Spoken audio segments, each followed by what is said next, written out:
Greetings. We have one special news. We are sitting behind this table with Jüri Voronov, experienced Chief Information Security Officer, and we would like to discuss one of the biggest or maybe latest data breaches that is including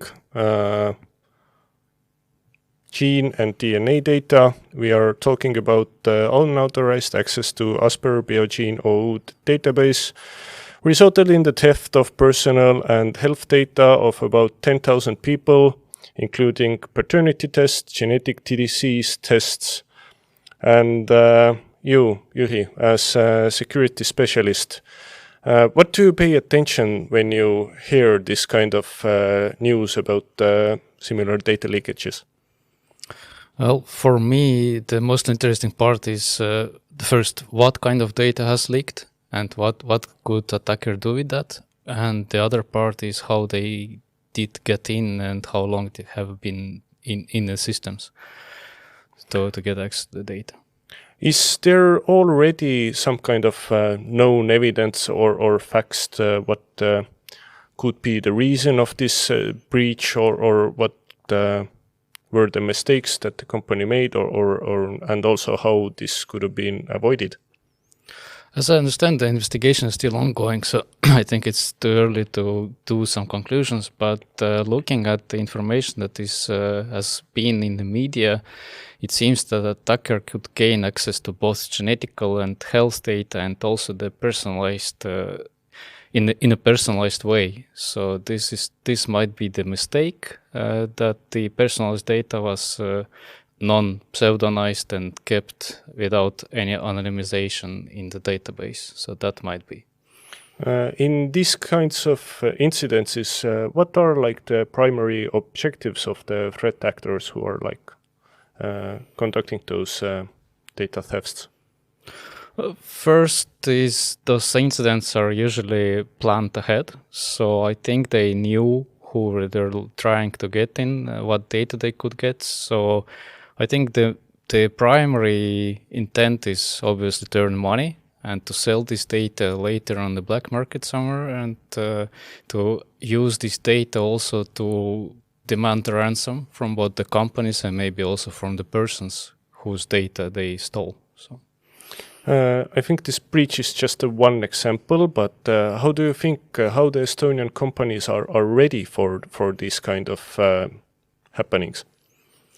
Well, I would say there is always room for improvement, and we see that during the last 3 years, the companies pay more and more attention to the data security. But obviously, as those incidents are happening, then it's not enough. So it always could be better. But what could the companies do to improve their data priority or protection, and is it costly? Well, it's not costly, and the first step is usually to identify where you are in the security maturity level. So to understand what are your gaps, and this can be done in multiple ways. Usually, it's some kind of security assessment of the overall company maturity level. And this, I know that there are RIA is providing together with Credex, they're providing financial support to do the security assessment for the companies.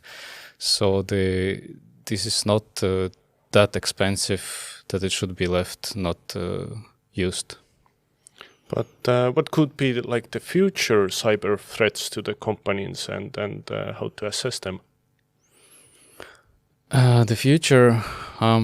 So I think that the first thing is to identify the risks and data that you're keeping. Then another is that once you know your gaps, then you can review the risk and define what controls you should implement. So that should be the future step.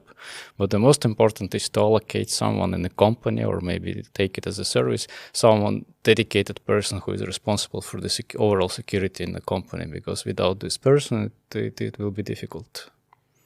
Can you share from your experience, like some examples where the proactive measures have been like successful or prevented something? Well, yeah, I think not maybe from my experience, but there's a lot of ransomware incidents that didn't had that big impact on the company as attackers were planned to have. And there are ransomware cases where the ransom was demanded but not paid because companies were able to restore the service without paying to the attackers.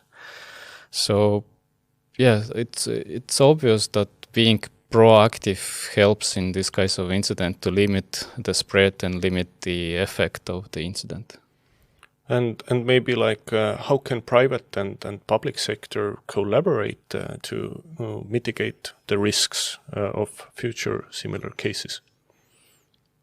The collaboration should be both ways. So the private companies should always let the government sector know the CERT, Estonia CERT, for example, if something is happening, so that CERT can warn other companies about those attacks. And at the same time, as I said, this governmental sector should be able to support companies with developing the guidance and how to implement the overall security. So it should be both ways. Thank you, Jüri. I think it was a very quick overview of from the cybersecurity side and a little bit backstory or backside of it. Thank you for covering this, and thank you all the listeners for listening this special little clip. Thank you.